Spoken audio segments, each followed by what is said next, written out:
Okay, so the last time we studied, we were looking at the close of chapter 5 and preparing to go into chapter 6. And so that's what we're going to do this morning is do a little background in chapter 5, because I had some questions from a few individuals on that. And so what I want to do is just kind of reiterate some of those points so that people can follow them. And then we will begin our journey into chapter 6 if time permits and get into those. But for sure, on next week, we will definitely be dealing with chapter 6. Okay, so good morning to you, Paul. All right. In chapter 5, of course, you have the voice of many angels and messengers who are around the throne. And then and we find that, of course, in verse 8, when we read, now when he had taken the scroll, the 4 living creatures and the 24 elders fell down before the Lamb, each having a harp and golden bowls full of incense, which are the prayers of the saints. And they sing this new song saying that you are worthy to take the scroll and to open its seals, for you were slain and have redeemed us to God by your blood. And did I get the recorder going? Let me double check that, because I often forget. And it looks like I did not. So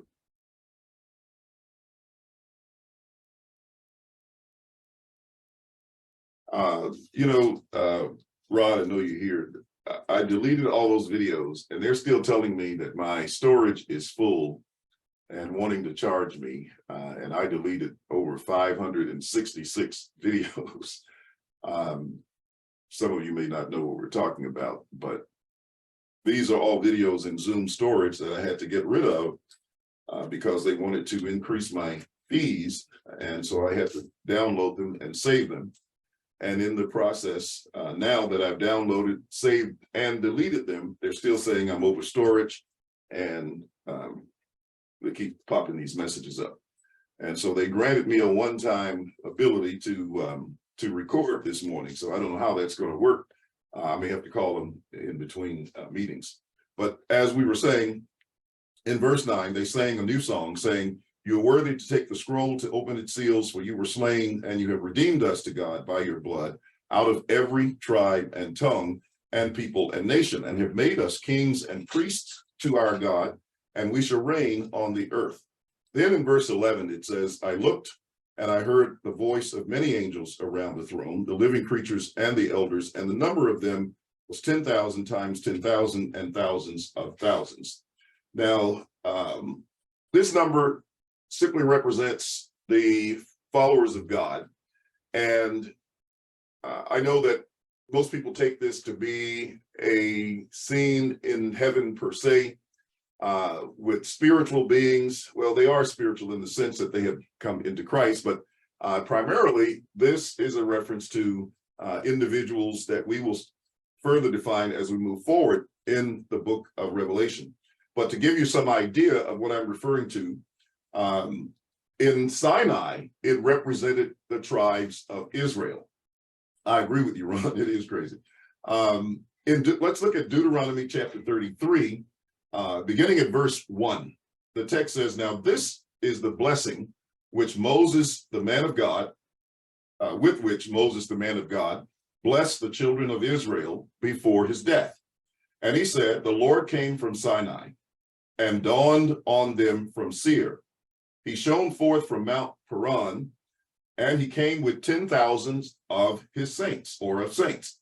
From his right hand came a fiery law for them. Deuteronomy 33 and verse 2.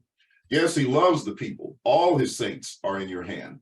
They sit down at your feet. Everyone receives your words. And therefore, we can see, as it says, Moses commanded a law for us, a heritage of the congregation of Jacob. And he was king in Jeshurun when the leaders of the people were gathered, all the tribes of Israel together. So when he talks about these thousands, he's talking about individuals. He's talking about people And in the Old Testament setting, which was a setting where God had come down to the top of the mountain, that was expressed as his throne. You can see that further in in Exodus chapter 24, because it describes the throne of God that Moses went up to in the mountain, and all the people were gathered around. There's an additional text in the 68th Psalm that says, the chariots of God are 20,000, even thousands of thousands. The Lord is among them as in Sinai, the holy place, in the holy place. And that's Psalm 68 and verse 17.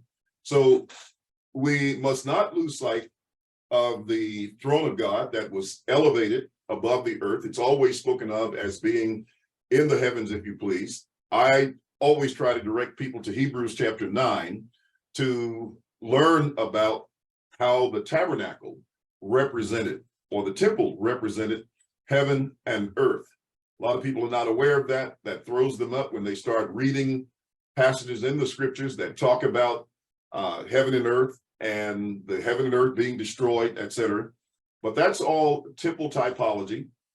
Sometimes it refers to nations, but even those nations had their own temples for their own kings, etc. So it, that's the ancient Near East temples. That's the design and the import of that language. And so when it speaks of God coming down to the mountain, gathered with all of his saints, that was God on his throne in the most holy place, in the clouds, if you please. And this is how we should be thinking of this language, as opposed to some physical being popping out of the sky on literal clouds and everyone ascending up to that. No, it's a spiritual ascent in terms of our relationship with God. And so we find the same thing continued in the book of Daniel. In Daniel, well, let's look at Isaiah 2, and then from Isaiah 2, we'll move to the book of Daniel. Isaiah speaks about a holy mountain in Isaiah 2 when he talks about the mountain of the Lord's house. And in speaking of the mountain of the Lord's house, that again is the kingdom, and that also is the place of God's throne. But then it is expanded to Daniel as well. And Daniel, of course, is a background text for the book of Revelation, very much so. And in the second chapter of Daniel, let's just notice something here, and this will give us also the context of what's taking place in the book of Revelation. I should have got some water, but I don't think I have any around. In Daniel chapter 2, starting around verse 35, let's read it at verse 34. It says, "You watched while a stone was cut out without hands, which struck the image on its feet of iron and clay and broke them in pieces. Then the iron, the clay, the bronze, the silver, and the gold were crushed together and became like chaff from the summer threshing floors. The wind carried them away so that no trace of them was found. And the stone that struck the image became a great mountain and filled the earth." Now, that is what's going on in the book of Revelation. And that's a part of what the context is introducing us to in this particular section in Revelation chapter 5. So after he introduces this concept, and you can find it again in verses 44 and 45, where he talks about, "In the days of these kings, the God of heaven will set up a kingdom which shall never be destroyed. And the kingdom shall not be left to other people. It shall break in pieces and consume all these kingdoms, and it shall stand forever, in as much as you saw that the stone was cut out of the mountain without hands, and that it broke in pieces the iron, the bronze, the clay, the silver, and the gold. The great God is made known to the king. What will come to pass after this? The dream is certain, and the interpretation is sure." So he's speaking of what was going to come to pass in the last days, in the time of the end. And thus we see that God's throne here or the kingdom became a great mountain, and this is where God is operating from his throne. But that's carried over into Daniel chapter 7. So when we look in Daniel chapter 7, what we see, and I want you to, really keep in mind that idea that when this kingdom comes on the scene, what is involved in this process is also the destruction of those other kingdoms. All right. That's correct, Tim. The ascension is spiritual. It's not physical from that point of view. All right, now, so in Daniel chapter 7, starting in verse 9, we get more of this judgment scene that's taking place. And that's why I said the last time we met, 2 weeks ago, that this is all about judgment. But I want to note just a couple of comparisons between Daniel 7 and Daniel 2, as well as the seals as they begin to open in Revelation chapter 6 and following. So we have in Daniel 7 and verse 9, he says, I watched till thrones were put in place, and the Ancient of Days was seated. His garment was white as snow, and the hair of his head was like pure wool. His throne was a fiery flame, its wheels a burning fire. A fiery stream issued and came forth from before him. 1,000 thousands ministered to him. So here, this number is again, 1,000 thousands ministered to him. 10,000 times 10,000 stood before him. The court was seated, and the books were open. Now, this is a judgment scene. This is the great white throne judgment that we see in the book of Revelation, chapter 20, but it also harmonizes with the vision that we see in the first chapter of Ezekiel. And notice just a couple of things regarding that before we move forward in talking about what we have here in Daniel. In Ezekiel chapter 1, verses 4 and 5, it says, Then I looked, and behold, a whirlwind was coming out of the north, a great cloud with raging fire engulfing itself, and brightness was all around it, and radiating out of its midst like the color of amber out of the midst of the fire. And also from within it came the likeness. Now notice the similarity. Came the likeness of 4 living creatures, which is exactly what we have in the book of Revelation. They had the likeness of a man. Of course, they are described pretty much the same as those in the book of Revelation. And so we can see what's going on. Now, the message that they reveal in the book of Ezekiel is very similar to the message that is revealed in Daniel chapter 7. We need to keep that in mind. The only difference is Daniel reveals that message in a lot of apocalyptic imagery, whereas Ezekiel is more direct with the information that he talks about, because he specifically calls out. Now, he uses some imagery as well, but for the most part, he's very pointed and direct about what's going on. So, but we should see that with the similar visions, and you'll see that similarity and that synergy between Daniel and between Ezekiel and between the book of Revelation, and they're all dealing with something similar in the opening of these seals, in the revelation that's found in the seals. So back to what we were saying in Daniel 2, when we looked at that, it talked about this stone cut out of the mountain that destroyed all of those kingdoms, and that smote the image, etc., and destroyed each part of that image. But one thing that was said about it is that no trace was found for them. And this is when the stone becomes a great mountain and fills the whole earth. Now, in the book of Revelation, just to show you some similarity, we're going to move forward a little bit. We have in Revelation 20 a similar situation. And I'm focusing here on that phrase, that statement that says no place was found for them. But I want you to see what was the subject of that statement in the book of Revelation. In Revelation chapter 20 and verse 11, it says, then I saw a great white throne, which is precisely the setting of Daniel chapter 7. And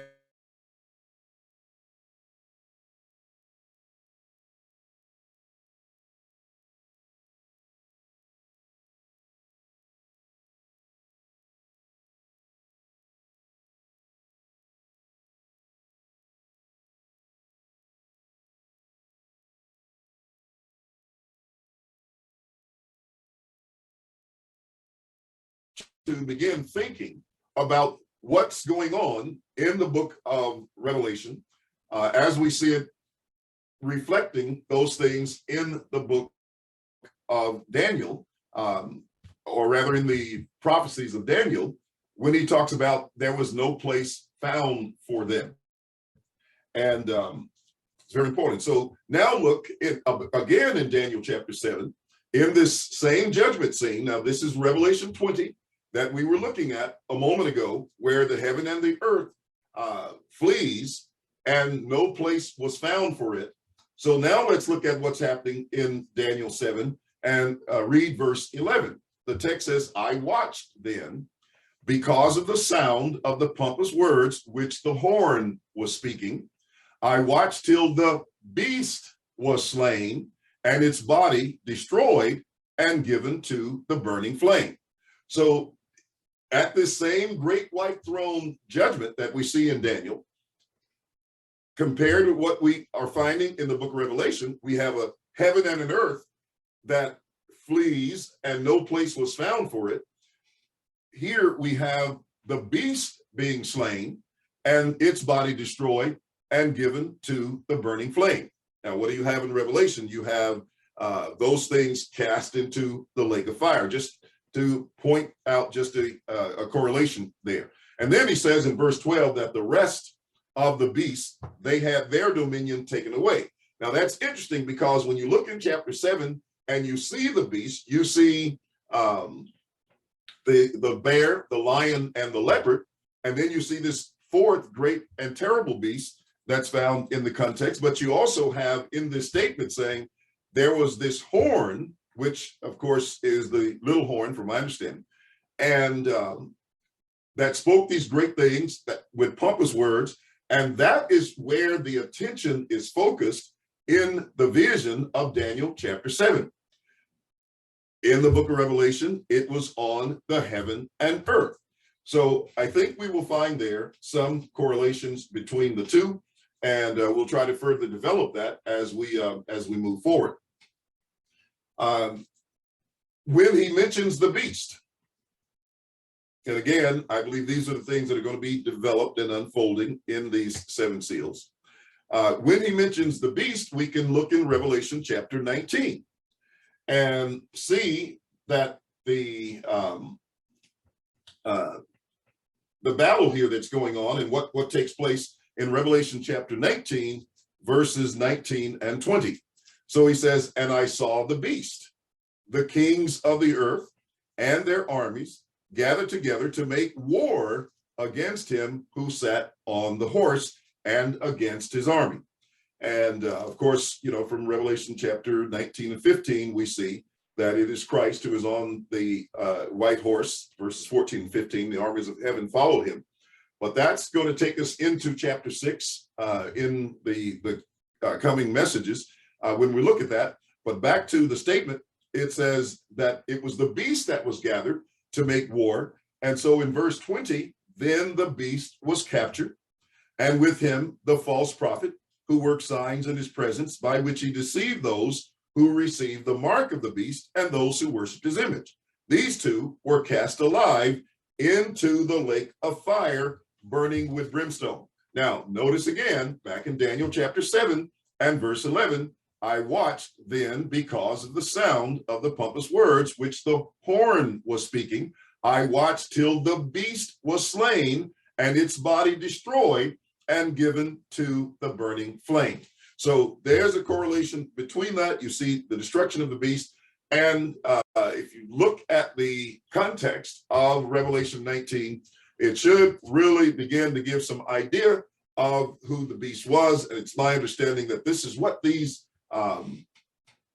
seals are going to be revealing in the book of Revelation. And so this is what we are dealing with. So in Revelation chapter 5 and verse 13, it says, and every creature which is in heaven and on earth and under the earth, and such as are in the sea, and all that are in them, I heard saying, blessing and honor and glory and power be to him who sits on the throne and to the Lamb forever and ever. This is where most of the questions came from, because they wanted to know how this text relates to Philippians chapter 2 and verse 10, because people are under the idea and the impression that one day everybody's going to be standing on the right hand and on the left of Jesus Christ, and when he comes in his kingdom in this alleged future coming of the Lord. And so they have a problem seeing, number one, that this is a judgment context, because they want to make it the exclusively the ascension, and avoid the references in Daniel chapter 7 verses 9 through 12, or not, and or actually 9 through 14, which is the dream and the vision that Daniel has. It is interpreted, of course, in Daniel 7 and 22, and you will see, just as we saw the beast making war against the Lamb, you will see some of that involves. Let me go back to Daniel and just read that so that we make note of it from that prophecy. Again, Daniel chapter 7, and notice in verse 13, it says, I was watching in the night visions, and behold, one like the Son of Man coming with the clouds of heaven. He came to the Ancient of Days. Now, this text is quoted many times in the New Testament, in Matthew 24:30, in Matthew 26:63 and 64, in Revelation 1:7, in Acts chapter 1, verse 11, which I just finished doing about 5 videos on YouTube. And so it says, they brought him near before him, then to him was given dominion and glory and a kingdom, then all the peoples, nations, and languages should serve him, that all. And his dominion is an everlasting dominion which will not pass away, and his kingdom the one which will not be destroyed. Now, when I study this, I try not to be the interpreter of the passage, because when Daniel heard it, he got a bit confused. And it is definitely a difficult text in the sense that there's been so much controversy over Daniel chapter 7, verses 13 and 14. But it appears in verses 15 and following that we have an interpretation of what this text is saying. And so as we move forward, I'll just read a few verses, those starting in verse 17, because Daniel asked the angel to give him the interpretation. Those great beasts, which are four kings which arise out of the earth, but the saints of the Most High shall receive the kingdom and possess the kingdom forever, even forever and ever. Then I wish to know the truth, now watch, about the fourth beast, which was different from all the others, exceedingly dreadful, with its teeth of iron and its nails of bronze, which devour it and broke in pieces and trample the residue with its feet. And the 10 horns that were on its head, and the other horn which came up, before which 3 fell, namely that horn which had eyes, and a mouth which spoke pompous words, whose appearance was greater than his fellows. Now we saw that referred to in Daniel 7 and verse 9. So he says, I was watching, and the same horn was making war against the saints. And we will see, and we've already alluded to in Revelation chapter 20, that the beast made war against the saints. Now, this is not something that happened prior to Jesus's ascension, because it talks about the war that was made between the saints. And that would mean that this had to take place after the ascension of Christ. But notice that it says, I was watching, and the same horn was making war against the saints and prevailing against them, until the Ancient of Days came and a judgment was made in favor of the saints. Now, however you want to interpret 7:13, the text says, until the Ancient of Days came and a judgment was made in favor of the saints of the Most High, and the time came for the saints to possess the kingdom. Well, that's Daniel 2, and that's Daniel 7, and it's Revelation chapter 20, or even the seals that are revealed in the book of Revelation. But it shows you this war and the individual, or the entity, I should say more accurately, that was involved in this war. So again, that is referring to a time of judgment. Now, I know we're just about out of time, but let me try to quickly run through this a little bit without going too fast. Now, when you compare Revelation 5:13 with Philippians, you will see that it's speaking about the same thing. And that's where this language is coming from, or at least that's what's involved in this particular language. But we're going to see the origin of that so that we get a better understanding of it. So in Philippians chapter 2, and starting at verse 10, the text says,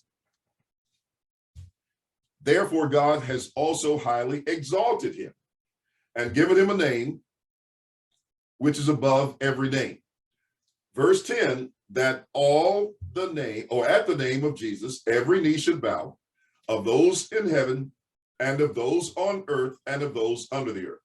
And of course, people again think that this is a literal bowing down before God of everybody, and in some physical manner and in some physical sense. And for that reason, they want to reject the idea that, and yes, I've done that, Ron. I did that this morning, a few minutes ago. I deleted all the videos from the trash. Thank you. But at any rate, he says that at the name of Jesus, every knee should bow, those in heaven and of those on earth and of those under the earth. And that every tongue should confess that Jesus Christ is Lord, to the glory of God the Father. Now, where is this text coming from? This text has a background in the Old Testament.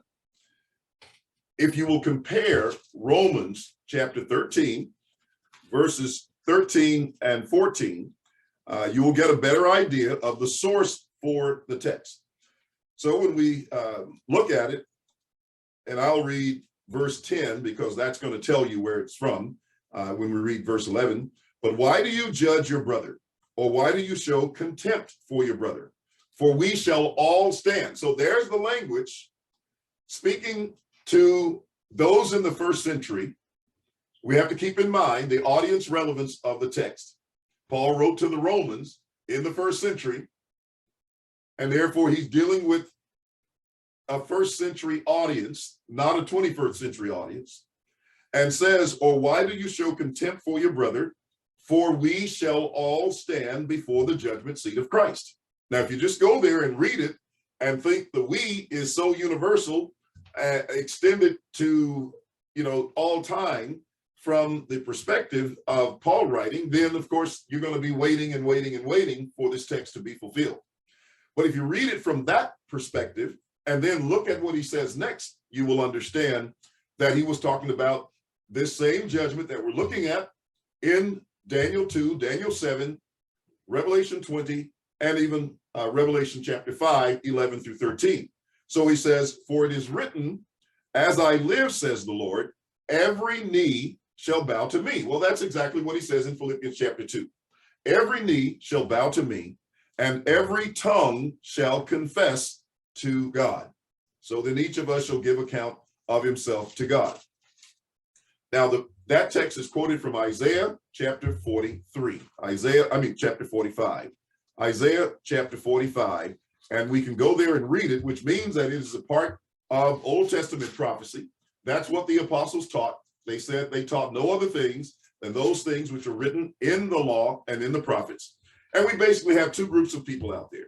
We have one group who says that the law was done away at the cross. And every time they say things like that, I always ask them, then tell me when this text was fulfilled. And they have a problem admitting and harmonizing, being consistent in saying that the judgment took place at the cross. And that would certainly be before any war took place, et cetera, where the determination of these were involved. So in Isaiah 45 and verse 23, the text says, I have sworn by myself. And I didn't tell you about the other group. The other group is the group that thinks it's all in the future, even to us. And that becomes a problem as well, because it extends the fulfillment of the Old Testament out until this alleged future return of Christ. But these were all the events that happened that were surely to come to pass, that were coming in that time of the end that was being unsealed at the very time that John was receiving the message of Revelation. And this is when that statement applies in Revelation 5:13, but it's the same statement in Philippians 2 and verse 10, as well as Romans 14, 10 and 11. So he says, I have sworn by myself, the word has gone out of my mouth in righteousness, that to me every knee shall bow, every tongue shall take an oath, he shall surely say, he shall say, surely in the Lord I have righteousness and strength, to him men shall come, and all shall be ashamed who are incensed against him. So that sort of gives you the idea that there would be conflict at the time that this would occur. Well, we are out of time at this point, but that kind of brings us back to the point so that we can move into the subject of the seals on next week. But helping to understand, when we look at Ezekiel's message and what Ezekiel was going to talk about when the vision was received, the similar vision that we see in the book of Revelation, when Daniel received the vision and what he was about to unveil or reveal, and then look at it in the book of Revelation, and you will see sort of a type, an antitype, and a correlation between all of those texts, that what they're talking about is something very similar. We'll also be touching on Zechariah as well when we get into this on next week. But with that, I want to thank each of you for tuning in this morning. Let's see, who else did we have to join us? There's Evelyn, and appreciate you being with us this morning, Evelyn, as well. Ribeiro, Gutenberg, we appreciate you as well. And then there's Monique. Thank you for tuning in. Be sure and share the video with your family and friends, and any comments or questions, leave for us, and we will acknowledge those as we have the time to respond to them. So have a great morning. I'm William Bell saying good morning to you. Let's see, we had someone else here that, let's see. All right. We have these double consonant names from South Africa. And it's, I appreciate you writing me from, joining in from South Africa. Let's see, Imdalin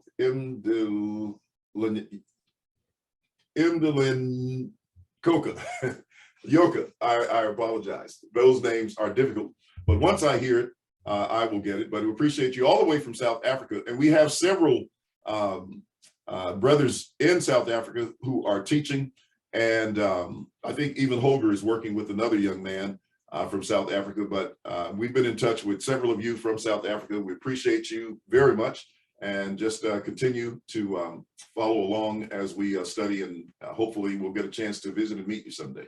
All right, with that, thank you very much, and we will see you in the next session on next week.